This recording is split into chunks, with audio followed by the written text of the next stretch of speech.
The late autumn wind swept through the grounds of Ashworth Manor with a mournful whisper, carrying with it the scent of dying leaves and approaching winter, and within the grand estate's eastern drawing-room, Duchess Eleanor Ashworth sat in perfect stillness beside a window that overlooked gardens, slowly surrendering their colour to the season's inexorable march toward dormancy. The fire in the hearth crackled with false cheer, its warmth unable to penetrate the cold that had settled into her bones over the past 2 years, a cold that had nothing to do with temperature and everything to do with the particular variety of loneliness that comes from being unseen by the one person whose gaze should matter most. Her fingers turned the wedding band on her left hand with absent, practiced movements, watching how the firelight caught in the modest sapphires set into the gold, remembering with bitter clarity the day it had been placed there by a man who had looked somewhere past her shoulder during the entire ceremony, his jaw set with grim duty, his eyes empty of anything resembling joy or even basic acknowledgement of her presence.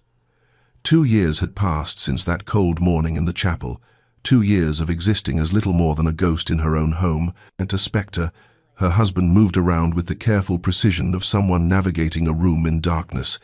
never once allowing his gaze to fall upon her face, never once truly seeing her despite sharing a surname, a home, a life that was no life at all. Duke Christopher Ashworth had perfected the art of avoidance with such thoroughness that Eleanor had begun to wonder if she had somehow become translucent, if the force of his determined blindness had actually rendered her invisible, erasing her from reality itself through sheer will and practiced indifference. She knew the servants whispered about it, about the Duke who treated his wife with less acknowledgement than he afforded the furniture, who would leave a room if she entered it, who scheduled his days with military precision to ensure their paths crossed as infrequently as possible, and when circumstance forced them into proximity, he would fix his gaze on points just beyond her, his attention carefully calibrated to miss her entirely. The marriage had been arranged, she knew, a deathbed promise extracted from a grieving son by a dying father, desperate to see his line continued, but knowing the practical origins of their union, did little to ease the profound rejection of existing beside someone who refused to acknowledge your existence. Eleanor had tried, in those early months, to bridge the chasm between them with small kindnesses, with gentle attempts at conversation, with the quiet dignity her mother had taught her was a woman's greatest weapon against adversity. But kindness required a recipient, conversation required a participant, and dignity, and she was learning, was cold comfort when weighed against the soul-deep weariness of being persistently, deliberately unseen. The ring felt heavier today than it had yesterday, its weight somehow increasing with each rotation around her finger, and for the first time since the morning it had been placed there, Eleanor allowed herself to consider what it might feel like to remove it, to slip the band from her finger and set it aside, to see what remained of herself when she stopped wearing the symbol of a marriage that existed only in name and legal document. But before our lover's fate is revealed, subscribe so you never miss a chapter of romance and scandal, and tell us in the comments, where are you watching from?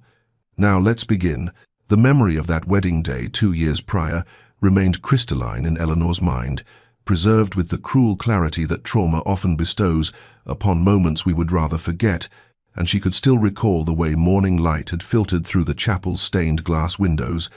painting the stone floors in colors that seemed to mock the solemnity of vows spoken without love or even basic warmth. Christopher had stood beside her at the altar with the rigid posture of a man facing execution rather than marriage, his jaw clenched so tightly she could see the muscle jumping beneath his skin, his eyes fixed on some point beyond the priest's shoulder, as if by looking anywhere. But at his bride he could deny the reality of what was happening, and when the moment came to slip the ring onto her finger, his hands had been cold and impersonal, the touch lasting no longer than absolutely necessary before he withdrew, as if her very skin burned him. She had learned later, through the whispered conversations of servants who forgot she was present, about Lady Victoria Thornbury, the luminous beauty who had captured Christopher's heart in their youth. The woman he had planned to marry before a riding accident had stolen her from the world 6 months before his father's illness, made a swift marriage alliance necessary for the preservation of the dukedom. The old duke had been practical even in dying, recognizing that his son's grief made him vulnerable. That without intervention, Christopher would retreat so far into mourning that the family line would end with him, and so he had arranged the marriage with Eleanor's father, a union that brought favorable connections and a bride of suitable breeding, a transaction completed with all the warmth of a business contract and twice the reluctance on the groom's part. Eleanor had arrived at Ashworth Manor with hope nonetheless, the naive optimism of a young woman who believed that patience and gentleness could heal even the deepest wounds, who thought that given time, her husband might see her as something more than an unwelcome replacement for his lost love. But that hope had withered with brutal efficiency when Christopher had informed her on their wedding night, his voice flat and emotionless, that she should not expect anything beyond the basic civilities their positions demanded, that he would respect her as his duchess, but she should harbor no illusions about affection or companionship. The weeks had turned to months, the months to years, and Eleanor had gradually understood with soul-crushing certainty that she had not married a man but rather a monument to grief, a living memorial to Lady Victoria, who walked through life without truly inhabiting it, and she herself had become nothing more than a ghost, haunting the periphery of a dead woman's story, forever unseen, forever secondary, forever alone despite the gold band that proclaimed her married. Now, sitting in the drawing room with that same ring turning endlessly on her finger, Eleanor felt the full weight of those 2 years pressing down upon her shoulders, the accumulated burden of 1,000 small rejections, 1,000 moments of being looked past rather than looked at, and the weariness that filled her was so profound it seemed to seep into her very bones, making even the simple act of continuing to exist in this half-life feel like an insurmountable task. The household operated on schedules as precisely choreographed as a ballet, routines designed with meticulous care to ensure the Duke and Duchess of Ashworth occupied their grand home without ever truly inhabiting the same spaces at the same moments, and Eleanor had learned through painful observation that Christopher rose before dawn each morning, taking his breakfast in his study while reviewing estate correspondence before departing for his various business appointments or rides across the property, his absence from the manor stretching through the long daylight hours until he returned well after darkness had fallen, often taking his evening meal in his chambers or the library rather than the formal dining room where propriety might demand he acknowledge his wife's existence. Eleanor had attempted conversation in those early months, intercepting him in hallways with gentle inquiries about his day or observations about the weather or the gardens, but her efforts had been met with responses so clipped and minimal that they could barely be classified as words at all, mere sounds of acknowledgement that confirmed he had heard her, without actually engaging with anything she had said, and eventually she had ceased trying, the well of hope within her running dry after being drawn upon too many times without ever being replenished. The servants moved through the manor with visible discomfort, their eyes sliding away from both Duke and Duchess when the cold dynamic between them became too painful to witness, and Eleanor had caught more than one housemaid, with tears in her eyes, after observing Christopher walk past his wife in a corridor as if she were merely another piece of architecture, his gaze fixed determinedly ahead, his posture radiating such deliberate obliviousness that it seemed almost a physical force pushing Eleanor aside. She had found purpose, or at least distraction, in charity work among the village families, visiting the sick and elderly, organizing aid for those struggling through harsh seasons, and these hours spent among people who actually saw her, who greeted her with warmth and gratitude, became the only moments when she felt real, when the weight of invisibility lifted enough for her to remember what it felt like to exist in the world as something more than a shadow. This particular evening had been especially difficult, a formal dinner where custom demanded they both be present, and Eleanor had sat at one end of the long matable while Christopher occupied the other, the distance between them filled with silver and crystal and the elaborate meal neither of them had appetite for, and throughout the entire hour, Christopher had read from a leather-bound volume propped beside his plate, his attention absorbed so completely by the printed words that he had not spoken a single syllable, had not even glanced in her direction when she had quietly asked him to pass the salt, forcing a footman to intervene and complete the simple gesture of marital consideration that her husband could not be bothered to perform. Now, back in the drawing room with the fire burning low and the autumn wind rattling the windows, Eleanor turned the wedding ring on her finger one more time, feeling the smooth metal slide against her skin, and something shifted in her chest, a resolution crystallizing from the murky waters of her despair, a clarity born from the simple recognition that 2 years of patience had purchased her nothing but further loneliness, and she knew with sudden certainty that she could not continue living this half-life,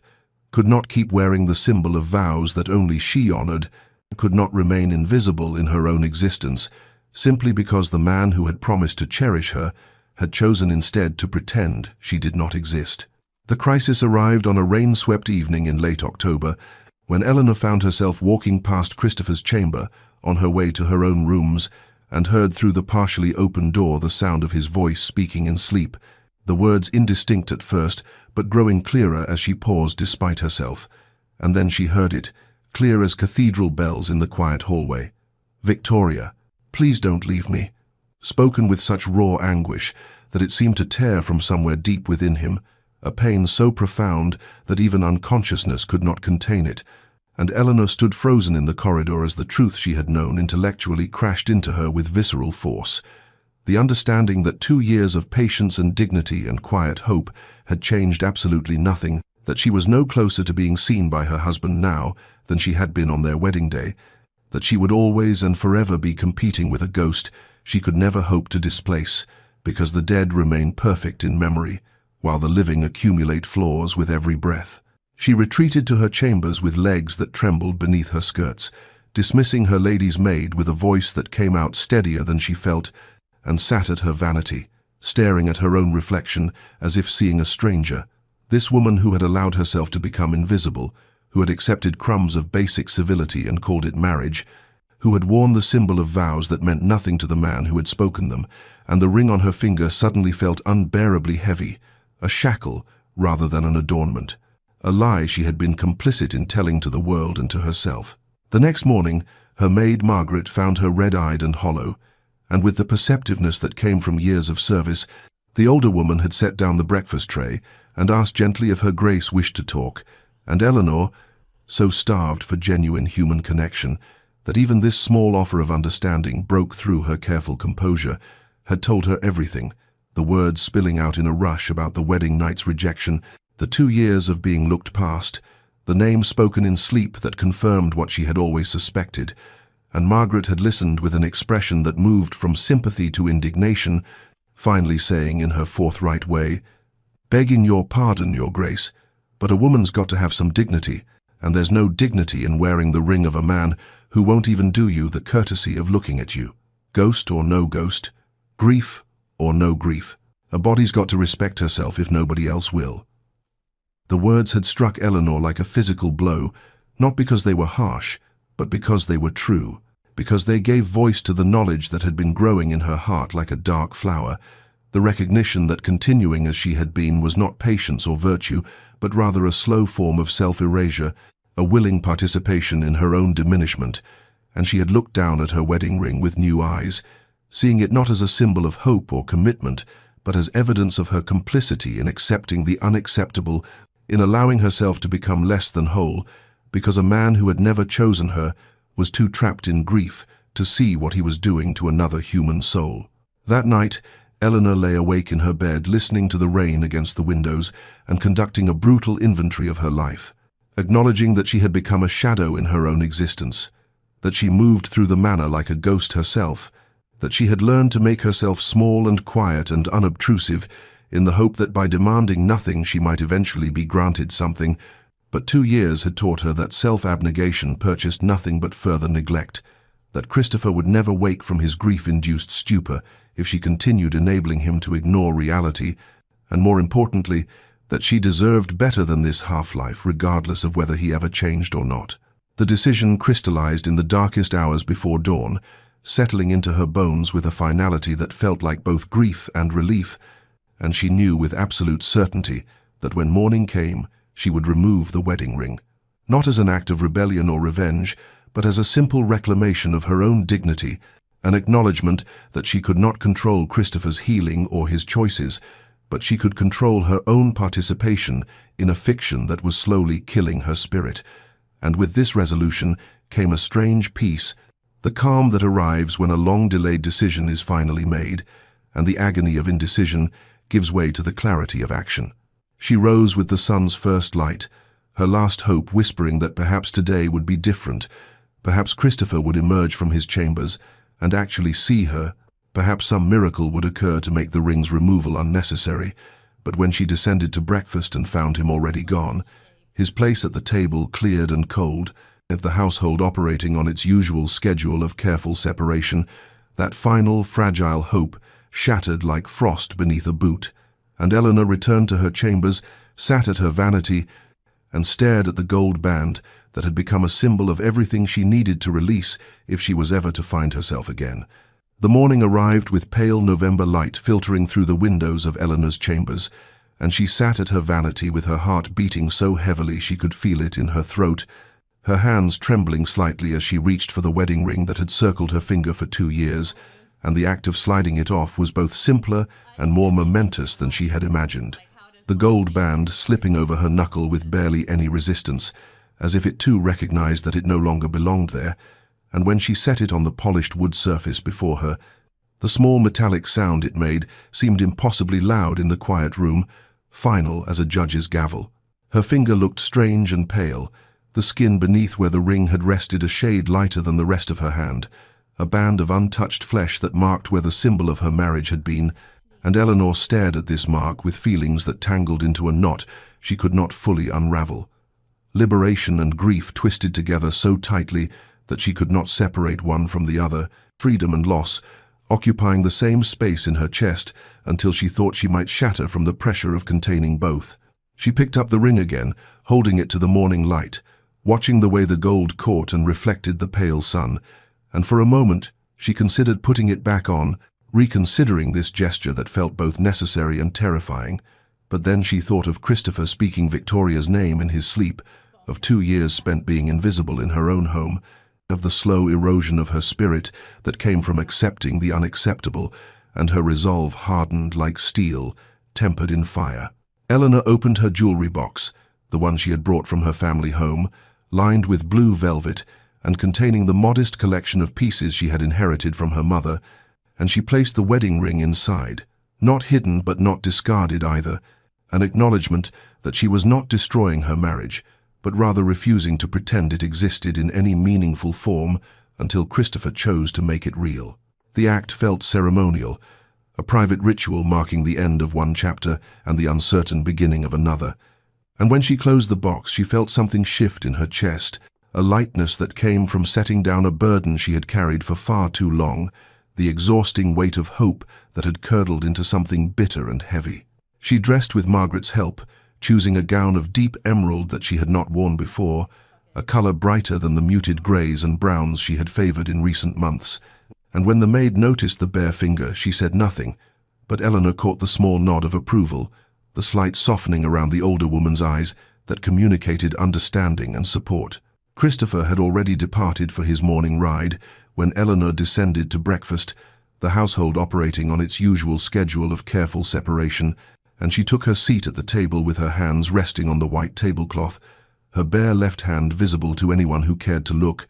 and she felt exposed in a way that had nothing to do with propriety and everything to do with vulnerability, as if she had removed armor she had not even realized she was wearing. The footman poured her tea with the same deference as always, his eyes flickering to her hand and then quickly away, and Eleanor lifted her cup with fingers that no longer trembled, feeling the strange lightness of her hand without the ring's familiar weight, and she thought to herself, with a clarity that surprised her, "I will learn to live for myself now, whatever that means, whatever it costs. I will remember that I am a person who exists whether Christopher Ashworth chooses to see me or not." And with this thought came a sense of purpose she had not felt in 2 long years, a determination to reclaim the parts of herself she had allowed to wither in the cold shadow of her husband's grief. The days that followed Eleanor's removal of the wedding ring unfurled with a strange mixture of trepidation and expanding possibility, as if she had opened a window in a room that had been sealed for too long, and was only now beginning to feel fresh air move through spaces that had grown stale with disuse. The first change came when Lady Pemberton's invitation arrived for a small afternoon gathering, the sort of social engagement Eleanor had declined with increasing frequency over the past 2 years, her excuses growing thinner as her isolation deepened. but now she found herself penning an acceptance with a hand that felt steadier than it had in months. The simple act of agreeing to attend a tea party, seeming like a small revolution against the circumscribed existence she had allowed to become her prison. She summoned the dressmaker to her chambers, a woman who had made her mourning-adjacent wardrobe of greys and subdued browns, and requested new gowns in colors that had seemed too bold, too alive for the ghost wife she had been. Rich burgundies and deep sapphires and emerald greens that would mark her as a woman who existed in the present rather than one who had faded into the manor's shadows. And when the dressmaker's eyes flickered to her bare ring finger, Eleanor met her gaze with a calm that surprised them both, offering no explanation because she owed none. Her chambers became the next frontier of transformation, as Eleanor instructed the household staff to remove the heavy damask curtains that had made the rooms feel like a tomb even in daylight, replacing them with lighter fabrics that allowed the November sun to illuminate corners that had been perpetually dim. And she brought in flowers from the conservatory, bright chrysanthemums and late-blooming roses that added color and life to spaces that had reflected her own withering spirit. And each small change felt like an act of reclamation, a taking back of territory she had ceded without even realizing she was surrendering. The household staff navigated these changes with the careful discretion that came from years of service in great houses, their eyes noting the absent ring and the transformed chambers, and the Duchess, who seemed to stand taller, speak more clearly, move through the manor with purpose rather than the tentative half-presence that had characterized her existence for 2 long years. And though they said nothing directly, Eleanor felt their subtle support in the efficiency with which her requests were carried out, in Margaret's approving nods, in the way the footmen seemed to look at her rather than past her, as they had learned to do in imitation of their master. She attended Lady Pemberton's gathering wearing a gown of deep blue that made her eyes seem larger and brighter, and found herself actually enjoying the company of women she had held at arm's length, their conversation about books and charity work, and the small dramas of their social circle, feeling like nourishment after years of starvation. And when Lady Hartley asked after the Duke with the careful politeness that people used when discussing difficult subjects, Eleanor answered with a composure that came from having finally accepted the truth of her situation, saying simply that His Grace remained devoted to his estate business, the words neither a lie nor an elaboration of fiction. Meanwhile, Christopher maintained his usual patterns as if the world had not shifted beneath his feet, departing each morning for his rides and estate inspections, spending his afternoons in his study with account books and correspondence, taking his dinners either alone or in the company of business associates who required his attention, and if he noticed any change in the household's atmosphere, he gave no sign of it, his carefully constructed routines insulating him from awareness, the way armor protects a soldier from blows that never quite land. A week passed, then another, and the wedding ring remained in Eleanor's jewelry box, gathering the fine dust of disuse. And with each day that she did not wear it, Eleanor felt herself becoming more solid, more real, as if the ring had been anchoring her to a fiction, and its absence allowed her to inhabit her own life, with an authenticity she had not known was missing until she found it again. Christopher Ashworth had lived for 2 years in a carefully constructed world of his own making, an existence built on routine and deliberate blindness that allowed him to move through his days without the disruption of acknowledging his wife's presence. But in the 3rd week of November, something began to shift in the foundations of this edifice he had built. Small tremors he could not quite identify that left him with a persistent unease he had no name for and could not trace to any particular source. It began as the vaguest sensation, a feeling that something in the manor's atmosphere had changed in ways he could not articulate, as if the very air moved differently through rooms he had walked through countless times before, and he found himself pausing in doorways with a frown creasing his brow, listening to sounds he could not quite place, trying to identify what felt altered in a house that should have been as familiar to him as his own reflection. The sound of Eleanor's laughter drifting from the morning room one afternoon stopped him in the corridor outside his study, the bright, genuine quality of it so unexpected that for a moment he stood frozen, his hand on the door handle, listening to a sound he could not remember ever hearing before, or perhaps had heard and trained himself not to notice, and something in his chest tightened with an emotion he refused to examine too closely before he shook his head and entered his study, closing the door firmly against the disturbance. At dinner that evening, He found himself glancing toward Eleanor's end of the table more frequently than usual, his eyes tracking the movement of her hands as she gestured while speaking to the footman about the next day's menu. And though he still kept his gaze carefully averted from her face, he noticed details that seemed to penetrate his usual fog of deliberate inattention. The deep blue of her gown, a color he did not remember her wearing before, the way she held herself with a straightness in her spine that suggested confidence rather than the defeated slump he had peripherally observed in previous months. His sleep became restless in ways that had nothing to do with his usual dreams of Victoria, his mind churning with half-formed thoughts that dissolved when he tried to examine them directly, leaving him to wake in the dark, hours before dawn, with his heart beating too quickly and a sense that something important was escaping his notice, slipping past his defenses while he slept, and he would lie staring at the canopy of his bed, wondering what had changed and why it should matter to him when he had worked so hard to ensure that nothing about his domestic situation could touch him. His secretary, Mr. Harrison, made an observation during their morning review of estate correspondence that lingered in Christopher's mind long after it should have been dismissed and forgotten, mentioning in passing that the Duchess seemed in remarkably good spirits lately,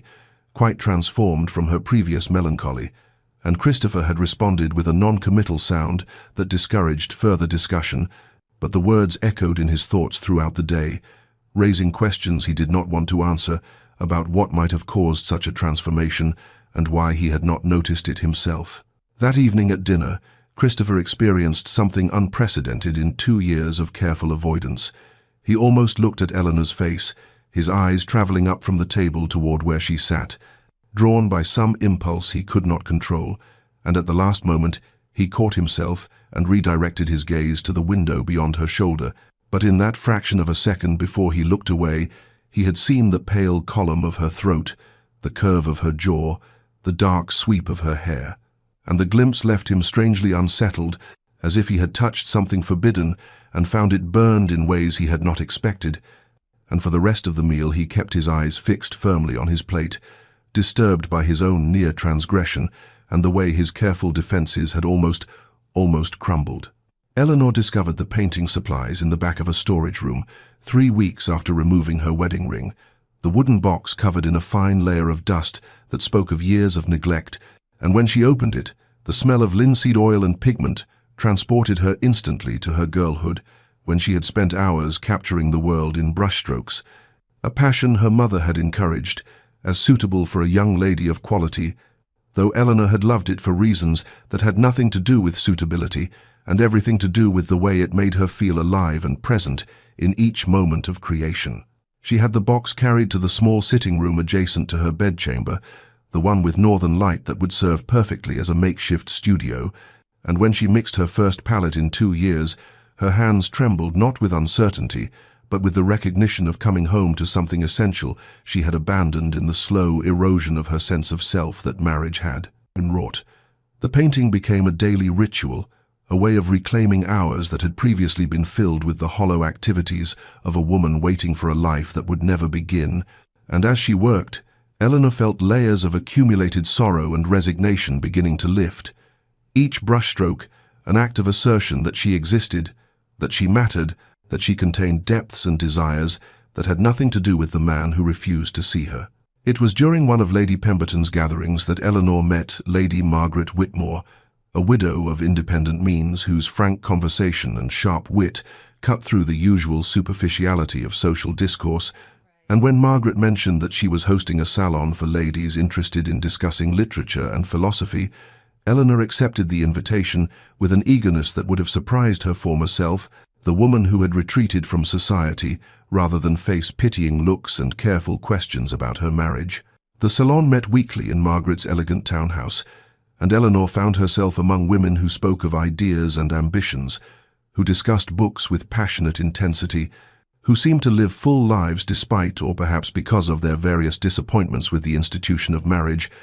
and in their company, Eleanor felt her mind awakening from the numbness that had settled over it, like frost over a garden. Margaret became something unexpected in Eleanor's carefully circumscribed existence, a true friend, someone who asked direct questions and expected honest answers, who listened to Eleanor's halting admissions about her marriage with neither judgment nor false comfort, but rather with the understanding of someone who had survived her own trials and emerged with her dignity intact. They spoke of resilience, of finding purpose beyond the confines others had drawn around their lives, of the quiet courage required to choose oneself when society insisted that a woman's entire existence should be defined by her relationship to a man, and these conversations planted seeds in Eleanor's consciousness that took root and flourished in the fertile ground of her newfound autonomy. One afternoon, while painting, Eleanor realized with a start that she had been working for 3 hours without a single thought of Christopher entering her mind, and this discovery brought a mixture of liberation and melancholy, the recognition that she was finally beginning to exist independently of the emotional weight that had pressed down on her for 2 long years. Her chambers had become a sanctuary entirely of her own creation, filled with her paintings and books, flowers she had chosen, colors that pleased her eye, a space that reflected her emerging sense of self rather than the role she had tried so hard and so unsuccessfully to inhabit. And when she sat at her writing desk in the evenings, she began composing long letters to her sister Catherine, pouring out the story of her awakening with a honesty she had not allowed herself in their brief, cheerful correspondence of the past 2 years. And in writing these truths, Eleanor found them becoming more real, more solid, the narrative of her transformation taking shape in ink and paper until she could see clearly the woman she had been and the woman she was becoming. The Pemberton Ball arrived in early December with all the glittering magnificence that London society expected from one of the season's premier events, and both Duke and Duchess Ashworth were expected to attend, their positions in society making absence impossible, despite the fact that they had not appeared together at a social function in nearly 18 months. Christopher, having developed a pattern of excuses that kept Eleanor home while he fulfilled their obligations alone. Eleanor dressed for the evening with particular care, choosing a gown of deep emerald silk that her modiste had delivered just that week, the color bringing out the richness of her dark hair and the warmth of her complexion in ways that the pale, muted shades she had previously worn had never achieved. And as her maid arranged her hair in an elegant style adorned with pearl combs, Eleanor studied her reflection with a quiet satisfaction that had nothing to do with vanity and everything to do with the simple pleasure of recognizing herself again after 2 years of feeling like a ghost in her own life. Christopher arrived at the ballroom before Eleanor, positioning himself near the refreshment tables where he could observe the gathering without being drawn into extended conversations, and when Eleanor entered some 20 minutes later, he saw her in his peripheral vision, a flash of green among the pastels and whites favored by younger ladies, and though he kept his eyes carefully directed away from her face, he was aware of her movement through the room with an intensity that surprised him, as if some part of his consciousness had been calibrated to track her presence, whether he wished it or not. Eleanor moved through the social landscape with a grace and confidence that would have astonished anyone who had witnessed her shy, hesitant manner in the first year of her marriage, accepting introductions and engaging in conversation with an ease that suggested genuine enjoyment rather than dutiful performance. And when the dancing began, she was immediately claimed by Lord Hastings for a waltz, then by Mr. Pemberton's eldest son for a quadrille, then by a succession of gentlemen whose attention to the Duchess seemed to Christopher, watching from his position against the wall, to be unusually persistent and marked by an admiration that made something hot and uncomfortable twist in his chest. He told himself his irritation stemmed from concern for propriety, that Eleanor's enjoyment of all this male attention reflected poorly on his management of his household, but the explanation felt hollow even to him, failing to account for the way his hands clenched when he saw her laughing at something, Lord Hastings said, or the sharp surge of something that felt dangerously like jealousy when young Pemberton held her hand a moment too long after their dance concluded. Christopher found himself moving closer to where Eleanor stood, surrounded by admirers, close enough to hear her voice as she discussed some point about Italian art with a gentleman he vaguely recognized from his club, and the intelligence and wit in her conversation struck him with unexpected force, as if he were hearing a stranger speak rather than the silent, defeated woman who sat at the opposite end of his dinner table each evening, and he wondered, with a confusion that bordered on anger when she had become this person, this vibrant creature who drew eyes and admiration effortlessly. It was as he stood there, his gaze fixed somewhere near Eleanor's shoulder, that he noticed the bare finger of her left hand as she gestured during conversation,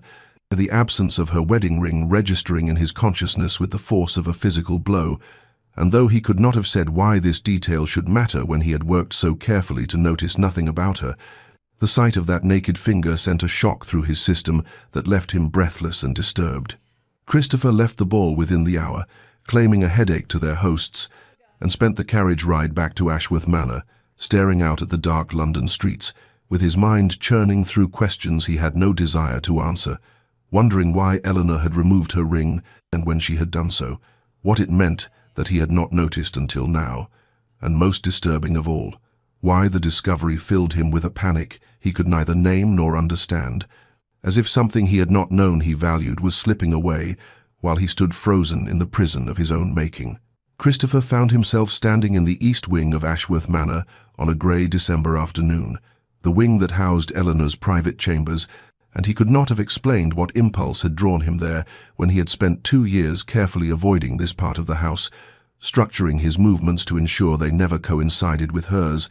Yet here he stood in the corridor outside her sitting room, with his heart beating uncomfortably fast, and his hands clenched at his sides, as if bracing against some invisible force. The door stood slightly ajar, and through the opening he could see that the room had been transformed since he had last glimpsed it during those early weeks of their marriage, the heavy burgundy drapes replaced with curtains of soft cream that allowed the winter light to fill the space, and everywhere he looked he saw evidence of Eleanor's presence, books stacked on the side table, a shawl draped over the back of a chair, fresh hothouse roses in a crystal vase that filled the air with their delicate scent. He pushed the door open wider, knowing she was out visiting Lady Margaret and would not return for hours, and stepped into what felt like foreign territory, a space that belonged so completely to someone he had refused to know that entering it seemed an act of trespass.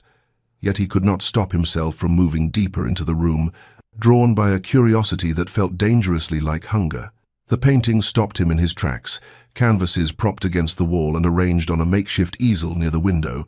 and Christopher stood before them with something close to shock, for he had not known Eleanor painted, had not known she possessed this talent, had never thought to ask or observe or care about what she might do with the endless hours of solitude he had imposed upon her. The paintings were remarkable, landscapes rendered with a sensitivity to light and shadow that spoke of genuine skill and a keen observational eye, still lifes that captured the quiet beauty of ordinary objects, and there, turned to face the wall as if she had not wished to see it,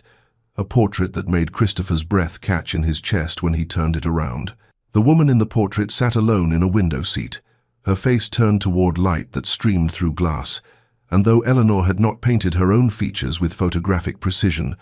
there was no mistaking the subject, the dark hair, the graceful line of her neck, the posture that somehow conveyed both solitude and a strange, hard-won contentment, as if the woman had made peace with her isolation and found in it a kind of freedom. Christopher stared at this painted version of his wife, this woman alone but not broken, and felt the first real stirrings of guilt, the recognition that while he had been carefully not looking at Eleanor, she had been here creating beauty, cultivating an interior life he knew nothing about, existing in dimensions he had never bothered to imagine. He moved to her writing desk, knowing he should not, knowing this was a violation of her privacy, yet unable to stop himself from picking up the book that lay open there, a volume of poetry by Elizabeth Barrett Browning, and he saw that Eleanor had marked certain passages, had written notes in the margins in a small, precise hand, and one annotation in particular arrested him. Love that endures must first survive indifference,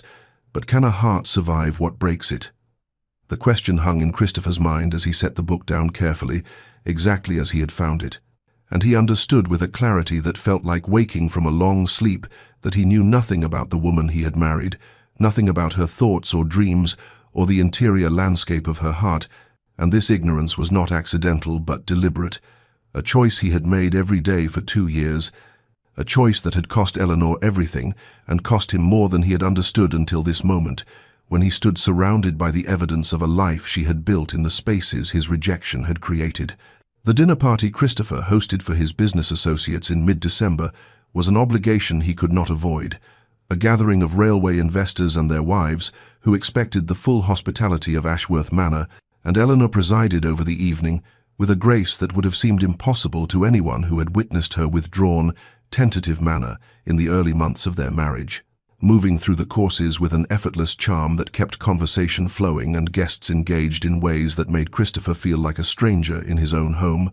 watching a performance he had no part in creating. She wore a gown of midnight blue that he glimpsed only in his peripheral vision, and her voice carried down the length of the table with a warmth and animation he had never heard from her before, discussing topics that ranged from recent exhibitions at the Royal Academy to debates in Parliament, with an intelligence and wit that drew admiration from every gentleman present, and Christopher found himself listening despite his determination not to, caught by the musical quality of her laughter, when Mr. Thornton made some observation about the absurdity of modern architecture,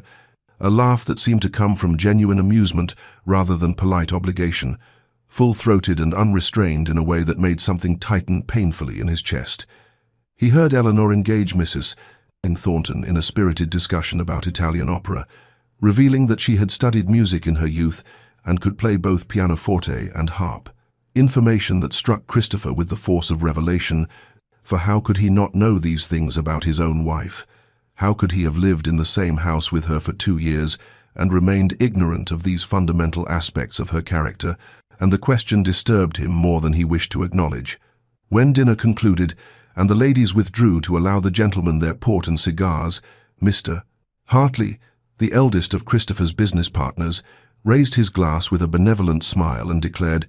"You are a fortunate man, Ashworth, to have secured such a duchess. Your wife is a credit to your house, intelligent and gracious in equal measure. We were just remarking that you must count yourself blessed in your marriage."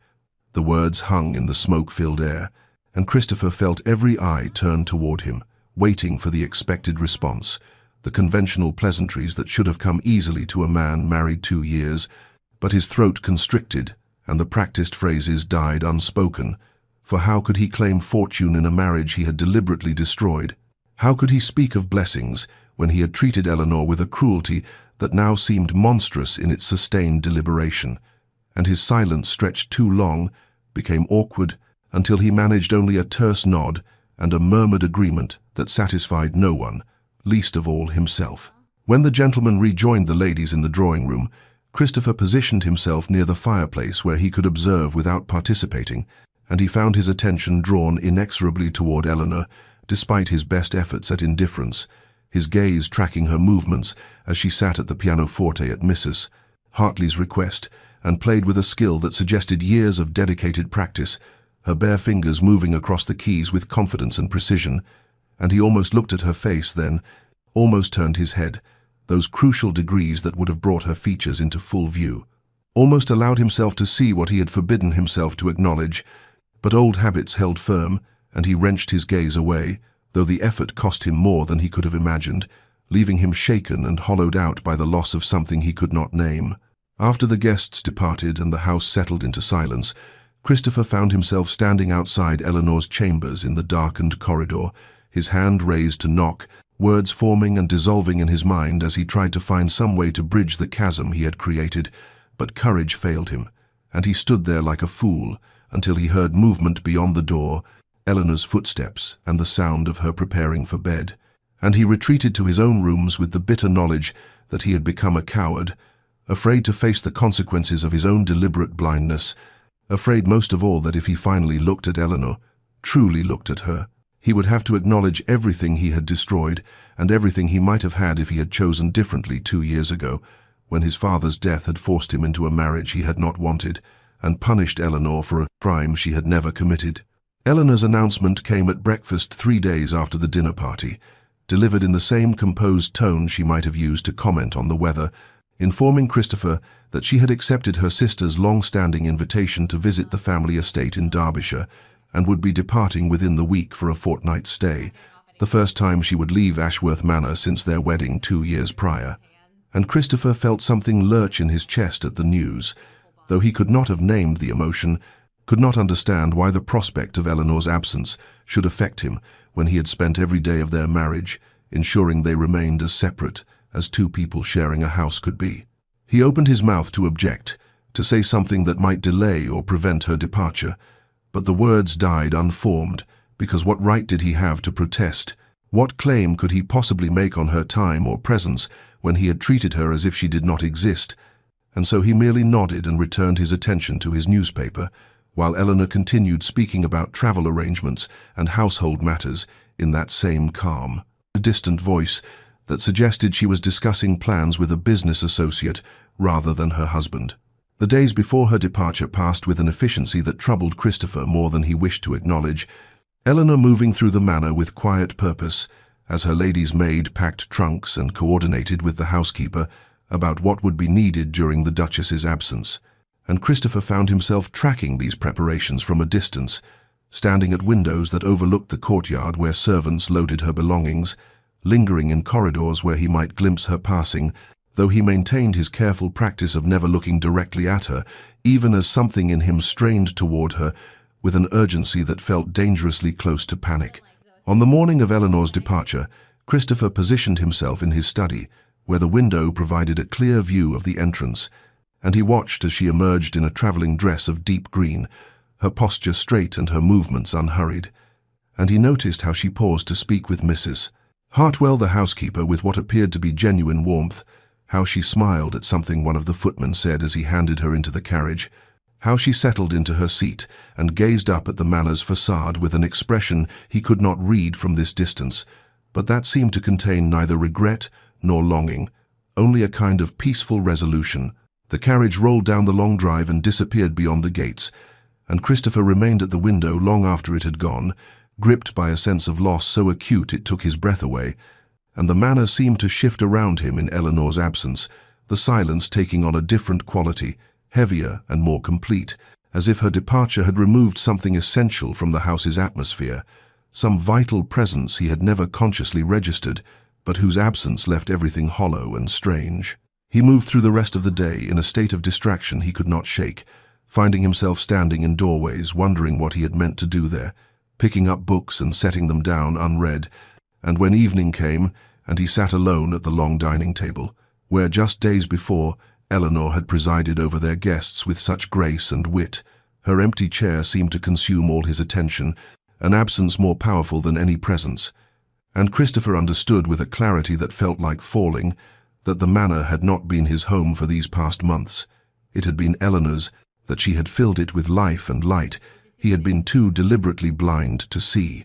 And now that she was gone, he was left in a house that felt less like a residence and more like a mausoleum, empty and cold, and utterly devoid of the warmth he had not known he was missing until it disappeared. The silence of Ashworth Manor in Eleanor's absence was not merely the absence of sound, but something deeper and more unsettling,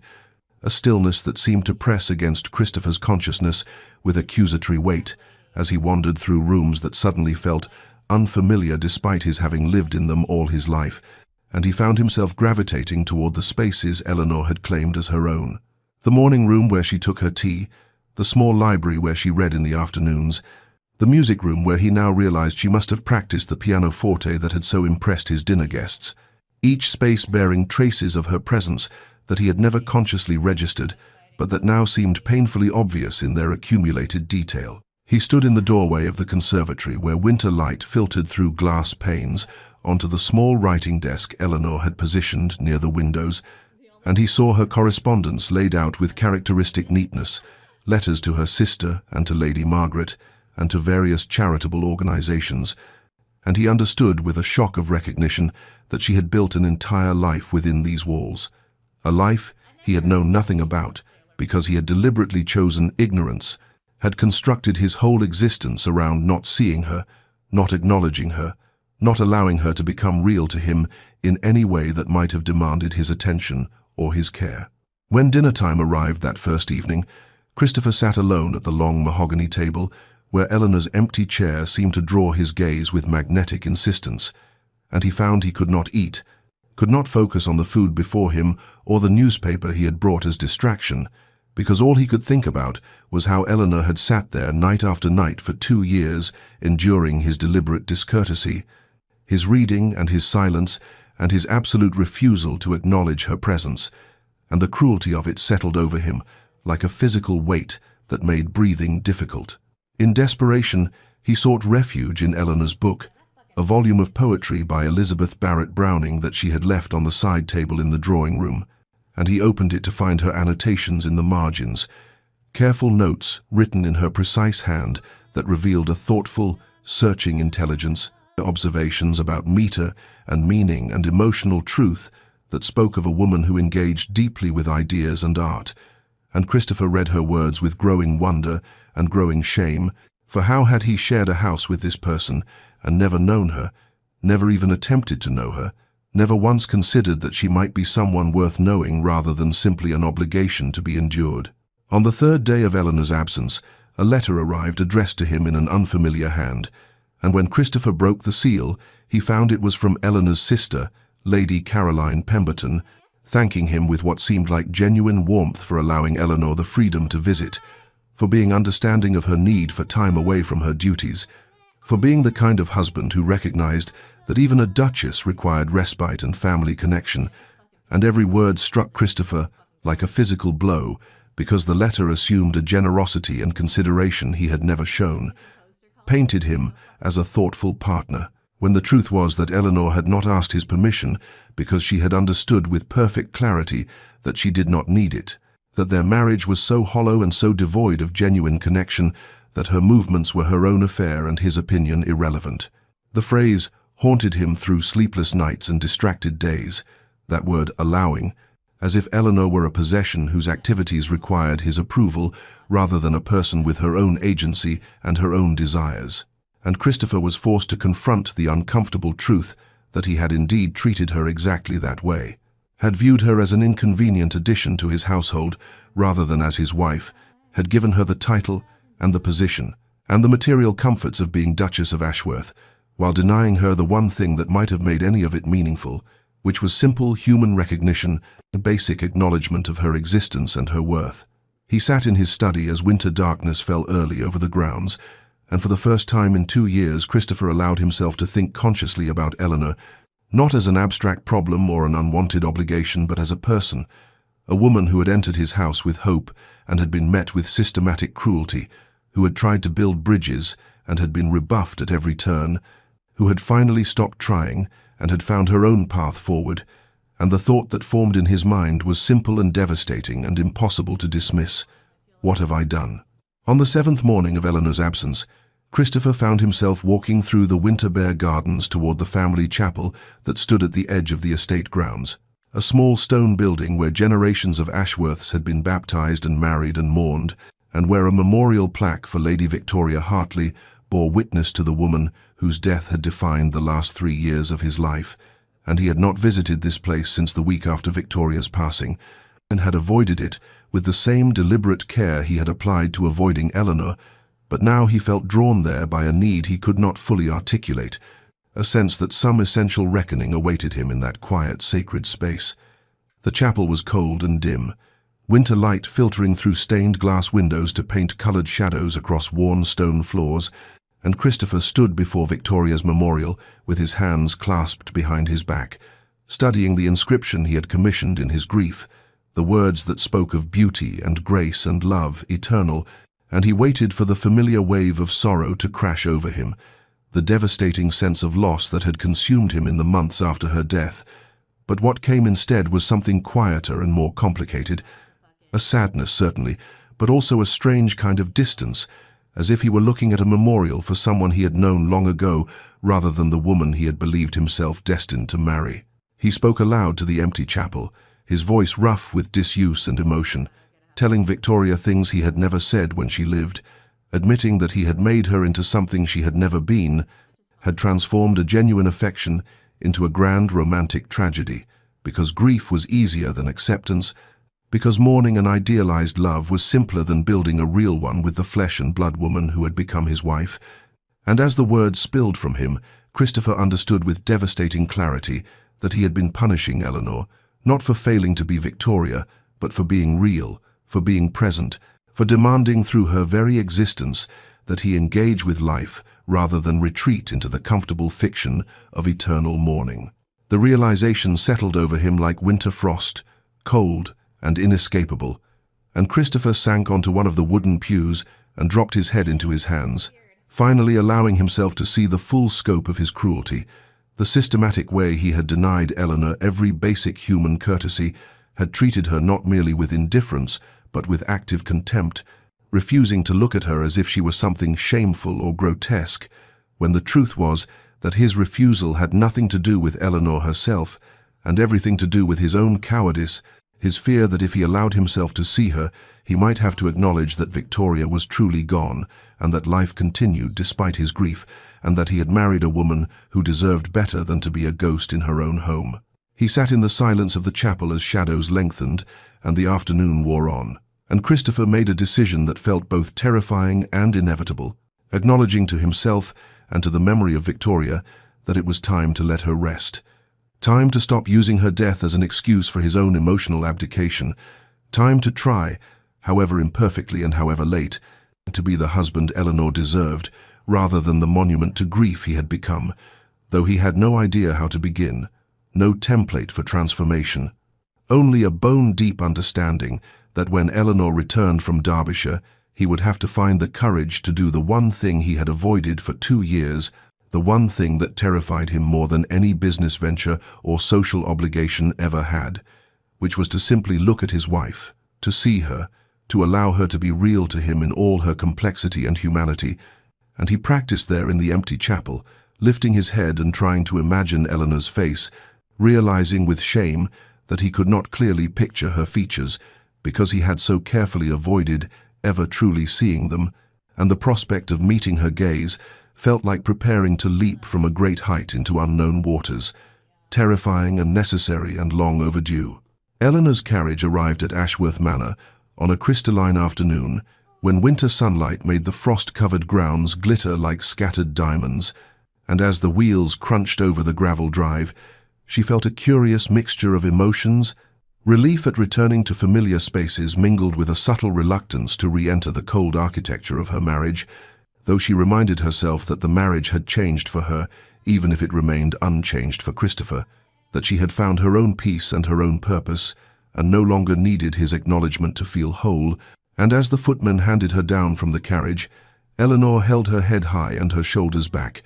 wearing the confidence she had cultivated during her fortnight away like invisible armor. What she did not expect was to find Christopher standing in the entrance hall, not sequestered in his study as he invariably was during her comings and goings, and the sight of him waiting there stopped Eleanor momentarily in the doorway, her careful composure faltering for just an instant before she recovered and moved forward with measured grace, and she saw him shift his weight slightly as she approached, saw something that might have been nervousness in the set of his shoulders, and when he attempted to look at her, she watched his gaze travel upward from the marble floor to the hem of her traveling dress to her waist, and then falter, skittering sideways to fix on some point beyond her shoulder, and Eleanor felt a flash of something that might have been disappointment or might have been vindication, for even now, even after 2 weeks of absence, he could not manage the simple human courtesy of meeting her eyes. Christopher's voice when he spoke was rougher than she remembered, lower somehow, as if disuse had changed its timbre, and he said, "Welcome home, Eleanor," using her given name for what she realized might be the first time since their wedding day, and the sound of it in his mouth was so unexpected that Eleanor felt her prepared coolness waver slightly, but she steadied herself and replied with perfect formality, "Thank you, Your Grace." The journey was pleasant, keeping her tone neutral and polite, the voice one might use with a distant acquaintance rather than a husband. She watched his hands clench and unclench at his sides, watched his gaze drift downward to her hands, where she held her gloves and reticule, and she saw the exact moment when his eyes fixed on her left hand, saw his whole body go still as he registered the absence of her wedding ring, the bare fourth finger with its pale band of skin that remained as evidence of what had been worn there for 2 years, and Eleanor felt a perverse satisfaction at his reaction, even as something in her chest tightened at the visible shock that crossed his features, the way his breathing seemed to catch, and his jaw tightened as if he were experiencing physical pain. The silence stretched between them in the grand entrance hall, while servants moved discreetly around them carrying her luggage, and Eleanor waited with the patience she had learned through 2 years of being ignored, wondering if Christopher would speak again, or if this unprecedented attempt at welcome had exhausted his capacity for engagement,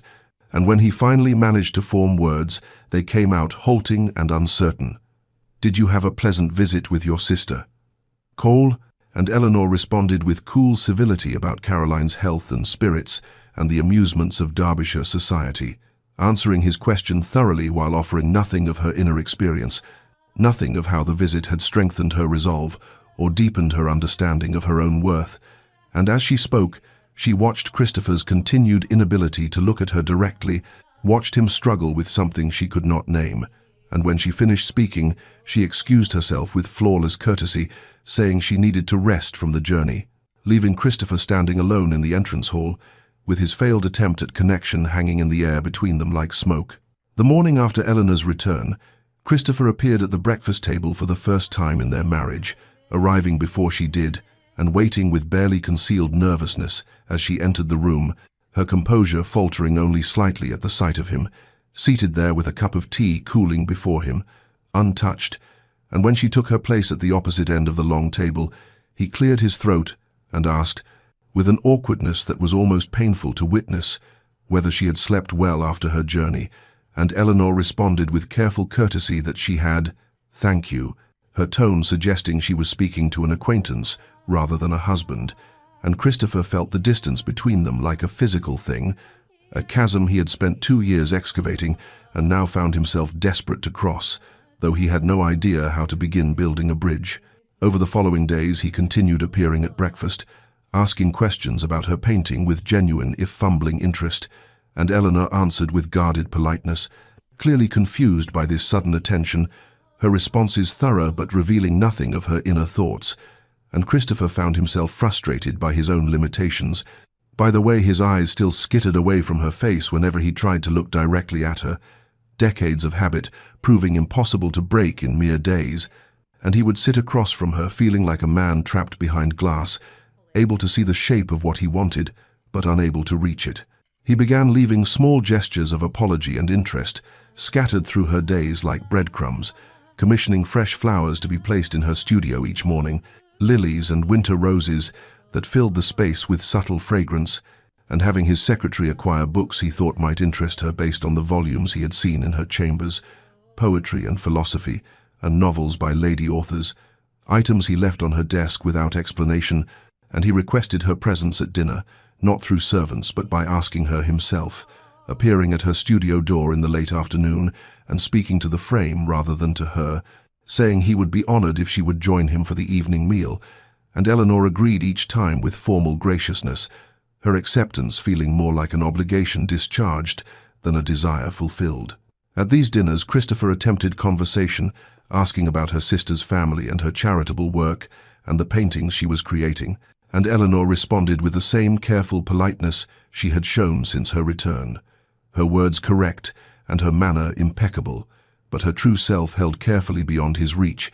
and Christopher understood with growing desperation that he had taught her too well to be invisible, had spent 2 years training her not to expect anything from him, and now his fumbling attempts at connection must seem either incomprehensible or suspect, possibly even cruel in their own way, like a cat playing with a mouse it has already wounded. He found himself thinking about her constantly, this woman he had ignored so thoroughly,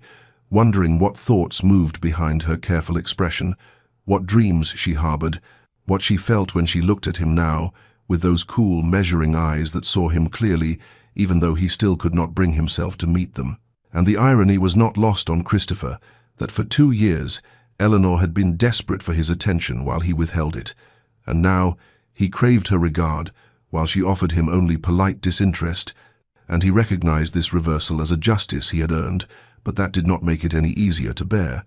did not ease the growing ache in his chest every time she thanked him formally for the flowers or the books, her gratitude perfectly executed and completely devoid of warmth, the gratitude one offers a stranger for holding open a door rather than a husband attempting to repair a shattered marriage.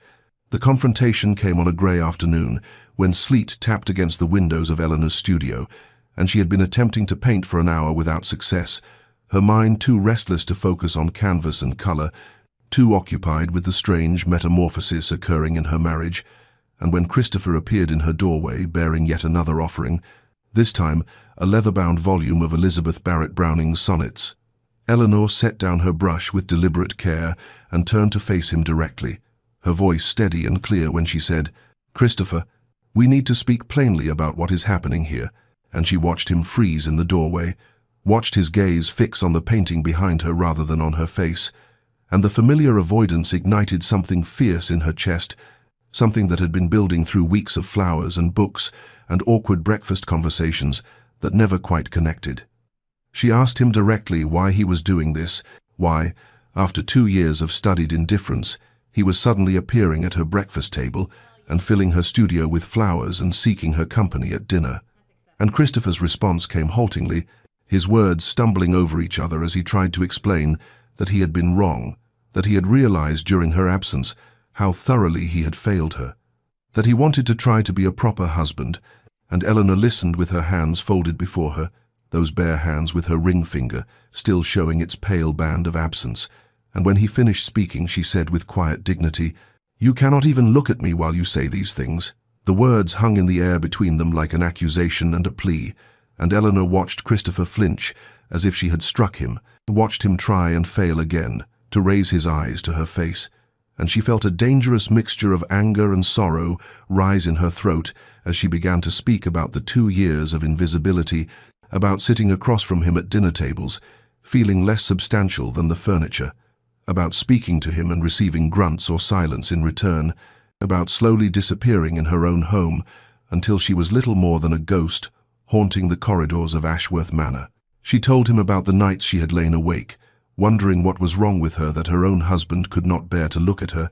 about the gradual erosion of her self-worth, about the careful reconstruction of her dignity that had required her to stop seeking his approval and start seeking her own.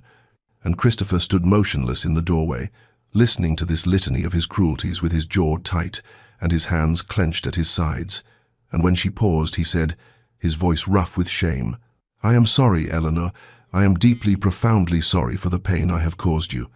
But Eleanor shook her head slowly and replied that apologies were not enough, that she would not accept half measures or symbolic gestures,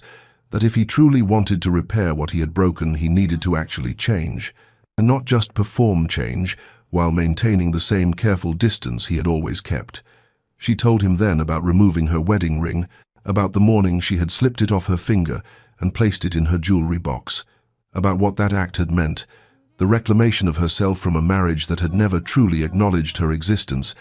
And she saw Christopher's eyes drop again to her bare hand, saw something that looked like anguish cross his features, and she said softly but firmly that she would not put that ring back on for gestures and pleasantries, that she deserved a husband who could look at her, who could see her, who could acknowledge her as a living, breathing person rather than an inconvenient reminder of duty. And if he could not offer her that, then she would prefer he return to his previous indifference rather than torment them both with this awkward pretense of connection. That evening, Christopher found himself walking through the manor with no destination in mind, his feet carrying him through corridors and down staircases until he emerged into the garden, where twilight was surrendering to full darkness, and the air held that electric quality that precedes a storm, and he saw Eleanor standing near the fountain, with her shawl drawn tight against the rising wind, her face turned upward toward the roiling clouds, and something in Christopher's chest cracked open like ice breaking in spring thaw, some final resistance shattering under the accumulated weight of his loneliness and shame and desperate longing, and he walked toward her without conscious decision, his feet moving across the gravel path, while thunder rumbled in the distance and the first fat drops of rain began to fall. He stopped 3 paces from her, close enough to see the way the wind caught strands of her dark hair and pulled them free from their pins, close enough to hear her breath, and Eleanor turned toward him with surprise written across her features, and Christopher felt his heart hammering against his ribs as he forced himself, truly forced himself with every ounce of will he possessed, to raise his eyes from the ground and look at her face, to actually look at his wife's face for the first time in their 2 years of marriage. And the world seemed to tilt and realign as his gaze met hers. She had grey eyes, he discovered, grey eyes with flecks of blue like storm clouds shot through with lightning, and they were looking back at him with a mixture of wariness and shock, and something he could not quite name, and her face was not the face he had imagined in the rare moments when he had allowed himself to think about her features. It was better and more complex and more beautiful, with high cheekbones and a mouth that held both strength and softness, and there was intelligence in those eyes, and pain, and a hard-won dignity that he had forged through his neglect, and Christopher felt the full weight of 2 years of blindness crash over him like a wave, felt the enormity of what he had refused to see, this remarkable woman who had lived in his house like a ghost because he had made her one. Eleanor stood perfectly still under his gaze, rain falling harder now and soaking through both their clothes, and Christopher saw her throat work as she swallowed, saw vulnerability flash across her features before she could mask it, and he understood that this moment was costing her something, that allowing herself to be truly seen by him after so long required a courage he was not sure he possessed, and the knowledge of her bravery unmanned him completely. He said, his voice rough and breaking, "Eleanor, I see you. God help me. I finally see you, and you are extraordinary." And the words came pouring out of him without elegance or planning, a raw confession that he had been a coward and a fool, and that he had hidden from her, because looking at her would have required him to acknowledge that Victoria was truly gone, and that he had a living, breathing wife who deserved his attention and his respect and his heart, and that he had been cruel beyond measure, and that cruelty had been deliberate, a choice he had made every day for 2 years, and he could not undo it. But he wanted desperately to do better, to be better, if she would give him the chance. Eleanor's eyes filled with tears that mingled with the rain on her cheeks, and Christopher felt his hands rise of their own accord, hovering near her face with the desperate desire to comfort her, to touch her, but he held himself back because he had not earned that right, had forfeited it through his systematic rejection of her presence, and Eleanor whispered, her voice barely audible above the storm, "You are looking at me," and Christopher nodded, unable to look away now, unable to imagine ever looking away again, and he said, "I am looking at you, and I am sorry. I am so deeply sorry for every moment I refused to do so." And Eleanor reached up slowly and caught one of his hovering hands in both of hers, and the touch was like lightning, electric and transformative, and they stood there in the garden while the storm broke fully overhead and thunder shook the earth beneath their feet, looking at each other with rain streaming down their faces, and 2 years of silence finally giving way to the possibility of something real. The rebuilding of their marriage came slowly, like spring emerging from the hard ground of winter, measured not in grand gestures, but in accumulated moments of genuine connection that Christopher approached with the careful reverence of a man handling something infinitely precious and infinitely fragile, and the weeks following that storm-drenched revelation in the garden unfolded with a tentative sweetness that neither of them had imagined possible in the cold corridors of Ashworth Manor. Christopher began joining Eleanor for breakfast each morning, and these meals transformed from the silent ordeals of their first 2 years into conversations where he asked her about her painting and listened with genuine attention when she described the way light fell through the studio windows at different hours, the way certain colors evoked specific emotions, the technical challenges of capturing movement on a static canvas, and Eleanor found herself speaking with growing ease, her initial wariness softening as she recognized that Christopher was truly listening, truly seeing her, his gray eyes meeting hers across the table with a directness that still sometimes made her breath catch after so long being invisible. He asked if he might watch her paint one afternoon, and Eleanor agreed with some trepidation, uncertain how she would feel creating under his observation. But Christopher settled onto the window seat in her studio, with his own sketchbook and charcoal, confessing that he had once enjoyed drawing before duty and grief had consumed all leisure, and they worked in companionable silence, broken only by occasional questions about technique or requests to pass supplies. And when Eleanor glanced over at Christopher's sketch, she saw he had been drawing her, capturing the concentration in her features as she worked, and the intimacy of being seen and rendered by his hand brought color to her cheeks and warmth to her chest. They took walks through the estate grounds as winter surrendered to early spring, and Christopher pointed out landmarks and shared stories of his childhood that he had never thought to tell her before, and Eleanor reciprocated with tales of her own upbringing. And gradually they began to know each other as people rather than as the Duke and Duchess, as Christopher and Eleanor rather than as husband and the woman who was not Victoria. And there were moments when their hands brushed while walking and neither pulled away, moments when Christopher's laugh rang out genuine and surprised at something Eleanor said, moments when the weight of their painful history seemed to lighten under the accumulation of these better moments. The ring remained off Eleanor's finger, sitting in its velvet box in her jewelry chest, and neither of them mentioned it, though Christopher's eyes sometimes lingered on that bare finger with an expression Eleanor could not quite read. Something between regret and hope, and the absence of the ring became a marker of their progress, a reminder that what they were building now was new and earned rather than assumed and obligated, and Eleanor found that she preferred it this way, preferred the freedom of choosing Christopher daily rather than being bound by a symbol she had worn without meaning. Their first kiss came on an evening 6 weeks after the garden confrontation, when they had been reading together in the library, and Christopher had made some observation about the novel Eleanor held that was so perfectly attuned to her own thoughts that she looked up at him with surprise and delight, and he was already looking at her with such open affection that the space between them seemed to evaporate, and when he leaned toward her slowly, giving her every opportunity to retreat, Eleanor met him halfway, and the kiss was soft and questioning and achingly tender, a question and an answer, a promise and a hope,